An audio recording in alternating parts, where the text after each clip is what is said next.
Hello everyone and welcome to another Insta Live session with SupportRoom. I'm Asma and I'm the consultant therapist bringing you different mental health topics with real life stories and mental health tips. As you are aware, we do this to raise awareness and break stigmas relating to mental health. Now, there may be content in today's Insta Live that some people might find hard and even triggering, so do take your time with it and we will be signposting you to different organisations. Remember, you can always turn off the session at any time. Today we will be talking about feelings of hopelessness and helplessness and how these thoughts can lead to suicidal thoughts. We also want to talk a little bit about suicide prevention, and we want to kind of help you raise the awareness of this and how a short conversation sometimes can be the difference between life and death. Suicide, as we know, is complicated and tragic, but also often preventable. Knowing the warning signs of suicide and how to get help can often save life. Now let me introduce you to Nathen. I think he's here. Yes, he is. Fantastic. We'll just wait for him to get on. Nathen is an engagement team leader at JobSkiller. He is a musician and a mental health advocate. Thank you, Nathen. Hi, can you hear me? Hi, I can hear you. Fantastic. Thank you so much for joining us today, Nathen. We'll be talking to you, Nathen, about your own experiences on mental ill health and your passions about mental health. I know you've spoken openly about your lived experience and conversation with us, and obviously through your music, which is really inspiring. Can I just ask you, please, Nathen, to turn your volume down a little bit? I think there's a bit of disturbance, but how are you today? I'm okay. I've been up early this morning, a little bit nervous about this. Obviously, it's quite a difficult subject to talk about, but that's what we're here to do, to help people be able to sort of open up for their own experiences. And I think that me speaking about mine might inspire other people to do so as well. I really, really appreciate you coming on here and being so open. I know it's a difficult conversation to have. So if you don't mind, can we just start off with a little bit about you and kind of what inspired you to, be an advocate for mental health? So I'm Nathen, I'm 31. I live at home with my wife and my 3 children. We have a little dog as well, Polly. And to be honest, I've always had troubles with my mental health throughout my life. Had a bit of a difficult upbringing. Sort of witnessed a lot of domestic violence and all that kind of stuff. I went through the youth system. I was in a children's home for a period of time in my teenage years. And then more recently, one of my friends took their own life at work, which has been really difficult and traumatic for myself, my other colleagues, especially give a mention to Donna, who was there with me at that time. Donna and I found our colleague in the office when he took his own life. So we've been really dealing with that sort of together and helping each other. And I thought, in order to sort of help other people who have been through similar experiences, or not even similar to that, mental health on a whole, I thought it'd be really good to sort of open up a little bit and start speaking about that. I know what my daily battles are each day, and I thought that, if I can speak about it, then it might inspire other people to speak about it. Every day is a grey day, and every day shouldn't be grey, really. There's a lot of bright days out there, and I think that people need to see that. And sometimes when you're suffering with mental health, it's hard to see that from the outset and saying, today's going to be better. But there are better days. There are some good days. I'm not going to sit here and say that every day is awful. I've got a really supportive family and friendship network around me that are helping me battle on through my decisions and daily life. But openly speaking about it does really help, and that's what I want to do today, and try and inspire other people to do the same. Thank you so much for coming on, and thank you so much for being so open, and I'm really sorry for your loss. and you know, there's no words that can kind of express how someone may feel, you know, who's gone through that. And I just want to kind of now just talk to you a little bit about your song, because I've heard your song and it's absolutely amazing. Not only is it great to listen to, but there's a vital message that is being sent through that song. And like you said, you know, we're here to raise awareness, we're here to help other people so they know that they're not alone. And I think you've articulated yourself so well in the song, and I encourage all of our listeners to kind of take time out and listen to that song, because it's absolutely amazing. Just a little bit about, because I know when we spoke previously, you spoke about the first two verses, but you specifically about the third verse. So if you don't mind kind of going through that process of writing the song with us, that'd be fantastic. Yeah, so the song is named Suicide Letter. As you can imagine, the song is quite dark. And it was I wrote that song, I wrote the first verse of that song on Christmas Day 2018. And you can imagine Christmas is supposed to be a time of family, unity, and being together. But today, well, that day when I felt really low, and it was Christmas Day and everybody was sort of having fun and feeling joyful around me, and I just felt really, really low, and I didn't want to sort of die. I didn't want to commit suicide, but I didn't also feel like I wanted to be alive. I didn't feel like I was alive. So it was sort of a bit of a kick up the backside, really, writing that message. I actually wrote the first verse of that as a potential suicide letter. So it really transpired from there. Writing that song was sort of my message to myself, and you know, before I actually openly spoke about how I felt to other people, and I felt confident to speak to other people, it was easier to relay that message through music. And if I say that, you know, to other people, it's just a message to sort of help other people to not feel that way. Really, it was my way of saying this is how I'm feeling, and without other people viewing me or judging me. But until I actually openly spoke about that, that was myself who I was talking about. No one really understood that it was about me, so nobody could help me. And when I did start speaking about that, you know, you start understanding that people actually do care, and there are people there that are there to help you. And there's not really much judgment in mental health these days. You know, you're not viewed as weak. It's not weak to feel low in mood, and it's not weak to feel like you're in a dark place, and sometimes it's not weak to feel alone, but you're not alone. I would say that there's a lot of people out there that feel alone, and they're not. So if you listen to the words in that song, so when you first listen to the first verse and it says, I hope this note isn't read out, because if it is, I'm likely dead now. That was me sort of saying, I don't want this note to be read. I want it it was there to sort of offload.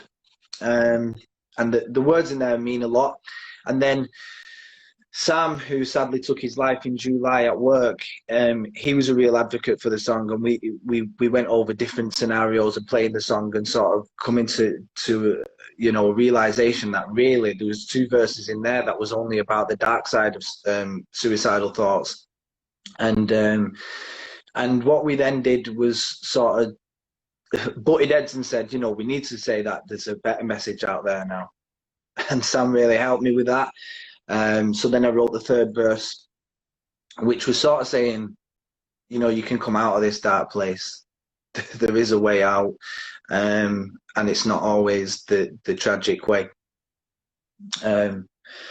Sadly, obviously, Sam loved the song, but it didn't really help him on his journey, which is sad for me, because he loved it so much and he was a real advocate for it. But ultimately, he'd made his decision. I can't change that. I know I can't. But it was really difficult to accept that, as much as I was there and tried to help Sam through his troubles, I wasn't able to see how far gone he'd actually been. And that's what I would say to people who aren't suffering from mental health, who've got friends who may be. Just look for the small signs as well. It's not always somebody lying in bed all day and crying all the time. someone can be the happiest person ever, but just the smallest change in that person can be the key sign in saying that that person is not who they are normally. You know, it might be someone who's always clean shaven, and for 2 days they've not had a shave.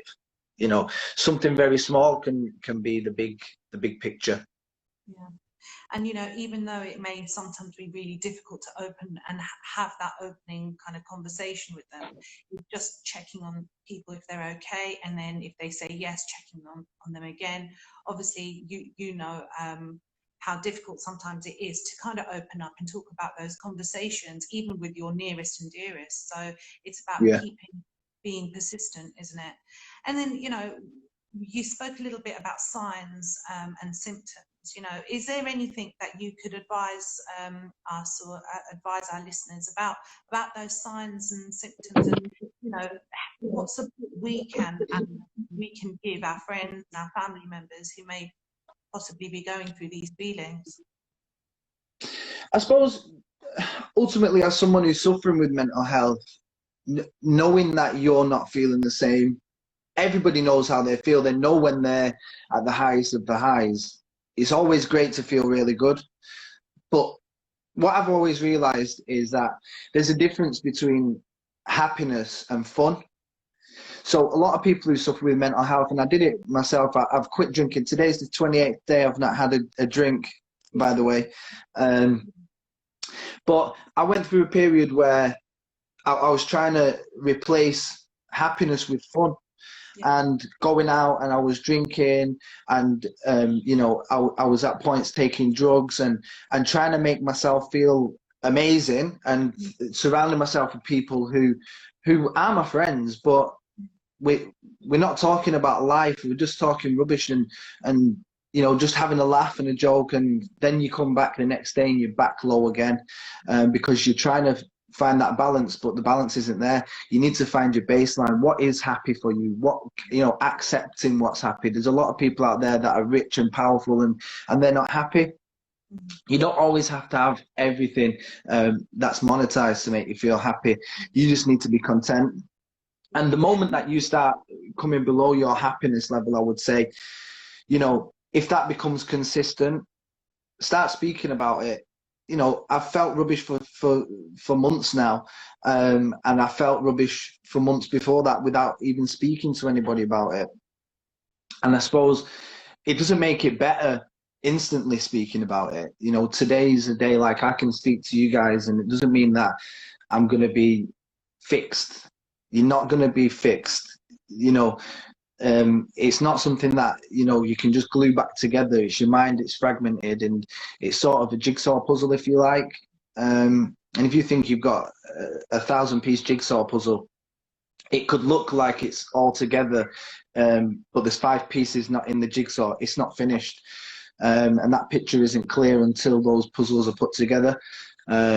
You know, I'm currently being treated for PTSD now at the moment, and you know, I got that little piece of advice from a counsellor who said that same thing to me, and it really resonated. And I think ultimately, if you don't speak about your issues, then you're never going to be able to get help, because nobody knows that you need to be helped. Like I say, not everything is visual, not everything is always in your face, and you know, like I said before, my mum suffered with depression for years, and I knew she was depressed because she was laying in bed for days on end, and then if she would get up, she would drink and all that kind of stuff, and I knew that she wasn't well.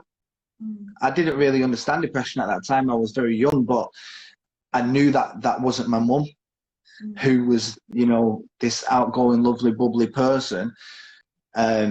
But sometimes it's not always in your face.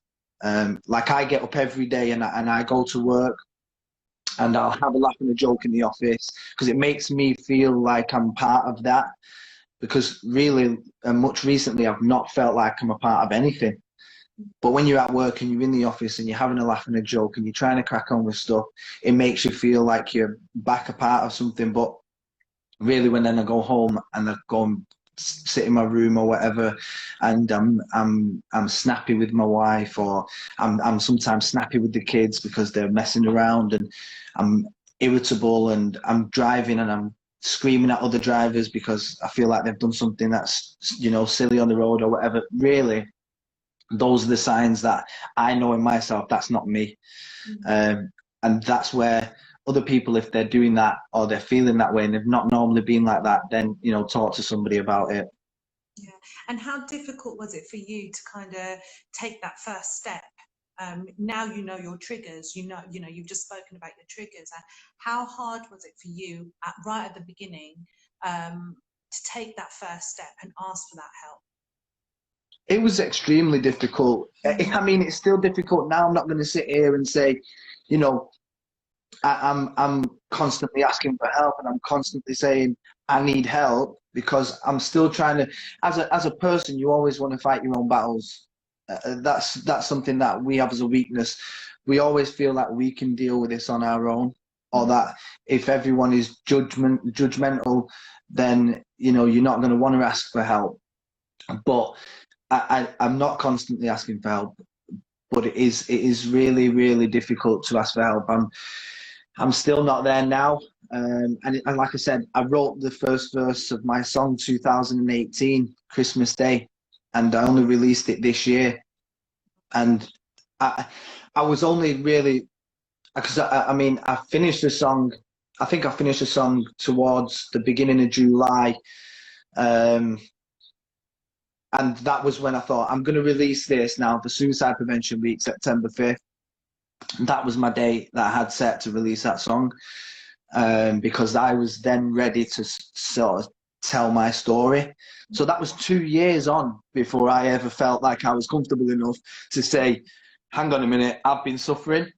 Because as a man, I suppose, as well, and a man in the community where people think I'm strong-willed and I'm strong-minded and all this kind of stuff, it was really difficult for me to sort of say I felt mentally weak.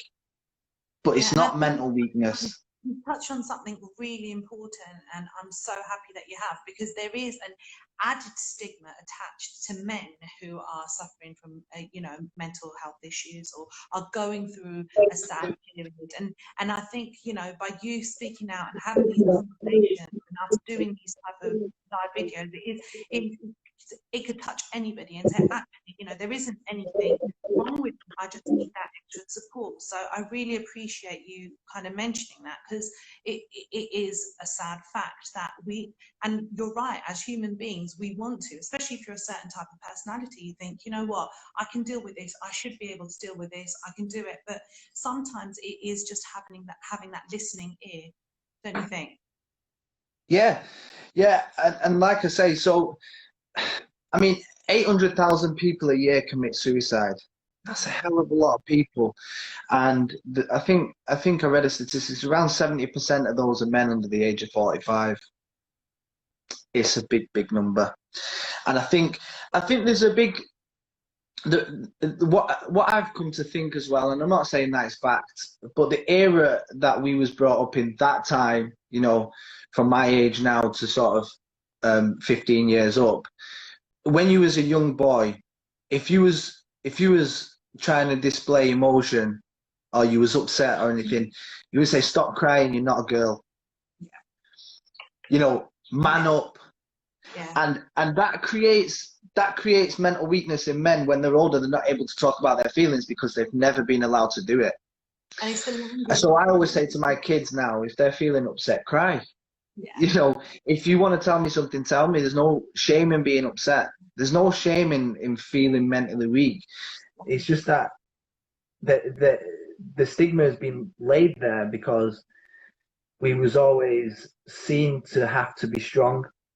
And don't get me wrong, there has been many a powerful men. We've won wars and all that kind of stuff, but that doesn't mean that you can't be down in the dumps, down depressed sometimes. There's going to be people who are not depressed, who are sad, and they'll say, well, I've been upset before. I've felt like that before. That's not depression though, that's sadness. Some people have lost people and they'll say, you know, get up, like I mentioned about this thing that's happened with me and my colleague, get over it now, they'll say. It's happened. Yeah, it's happened. Well, I've lost that same person. Well, you lost them, you're feeling grief. grief is something that needs to be dealt with as well. And if you don't deal with grief, you will end up depressed. If you don't accept grief, you'll end up depressed.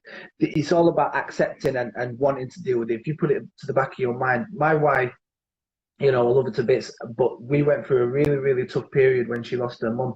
Her mum was 54, I think, when she passed away, and she got cancer and she died very suddenly. Around 2 weeks after they diagnosed her, she passed away.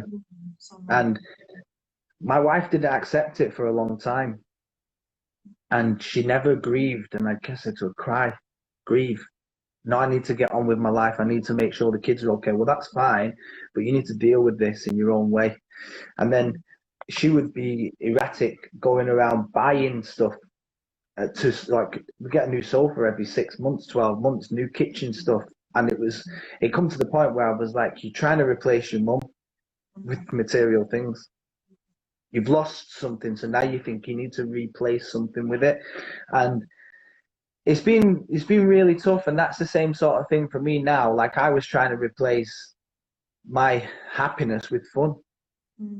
And it's not the way to go about things. I think that ultimately, the more people speak about mental health and the more that it becomes less of a stigma, then the easier it will be for everybody. I think another thing is as well, this is why I think that, SupportRoom is great, because, I speak to you, and I've had a conversation with you last week and stuff like that, and we can openly speak about this. But with the NHS and stuff like that, as amazing a job they do, I'm not going to criticise them. They're really underfunded, and especially in this particular subject. I had a counselling session. Like I said, it's been 6 months nearly since what happened to me happened, but I've only just started getting counselling. You can be waiting a hell of a long time. By that time comes, it can be too late. So that's why I think, as well, you guys are doing an amazing job. And, the platform is set up to sort of help people communicate with counsellors all around the world. And at a quick time, and the turnaround is so great. So I think that's the main thing. Just talk about things. Yeah, I think it's been a really inspirational conversation, Nathen. I really respect you for coming out and trying to kind of, raise awareness for something that you've been through. And I can imagine how difficult that is, but what a role model you are. So thank you so much. I mean, we know that 1 in 4 people struggle with mental health at some point in their lives, and a forum like this to start talking about these taboo subjects and getting the word out there is key to kind of helping people, because it may touch anyone at any point. And especially now with coronavirus and the pandemic and the troubled economy, many of us are in crisis, and more than ever, people need a trustworthy place to turn to for guidance and hope as well. And I think that's the thing. And like you said, that's our mission at SupportRoom. We want to raise awareness, we want to provide support. We've got a digital technology healthcare company that is instant, that if anybody needs to have a chat at any point, you can message a therapist. And like you said, it is that mobile platform that you've got a compliant therapist there that could provide support through video, text. But coming back to what you were saying, I want to end on a positive, because your journey has been so inspirational. What is it that keeps you positive? What is it that keeps you going? I would say number one thing would be family, my wife and my kids, and then my friends, my close friends, and then I've got goals as well. That's the thing. I want to help people. I want to make sure that my message is out there. That's why I'm really pushing the song. I'm really joining in with stuff like this to try and help people. I'm putting stuff all over my social media every day, and sometimes it looks like I'm out there loving life. I'm not. Every day is a battle. Every single day is hard to get up and to fight on, but I can do it, and so can everybody else. Yeah, and I think your songs will be you know, it's really helpful to have these conversations, listening to your song, to know actually, you know, if you are feeling like that, you're not alone. You know, you're not alone. Yeah. Thank you so much. I wish you all the best with everything, and you know, you've been amazing to talk to today.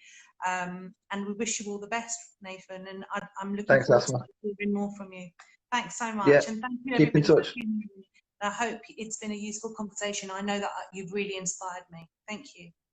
No problem. See you later, guys. Bye. Bye.